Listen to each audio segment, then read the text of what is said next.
اللہ کے رسول نے ایک دن خواب دیکھا کہ ان کے پاس ابو جہل آیا اور اس نے اللہ کے رسول کی بیعت کر لی ہے۔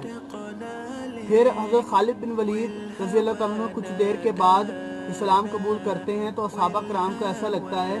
کہ اللہ کے رسول کے خواب کی تعبیر یہ ہے کہ حضرت خالد بن ولید رضی اللہ تعالیٰ عنہ اسلام قبول کر لیا ہے، لیکن اللہ کے رسول اس کی تعبیر جو ہے اس کے علاوہ ہے، مطلب یہاں تک کہ اللہ کے رسول نے فرمایا کہ یہ خواب حضرت خالد بن ولید رضی اللہ تعالیٰ عنہ کے متعلق نہیں ہے، یہ خواب حضرت اکرمہ بن ابو جہل رضی اللہ تعالیٰ عنہ کے بارے میں ہے، کہ یہاں تک کہ حضرت اکرمہ بن ابو جہل رضی اللہ تعالیٰ عنہ اسلام قبول کریں گے۔ یعنی یہ اس خواب کی تصدیق ہے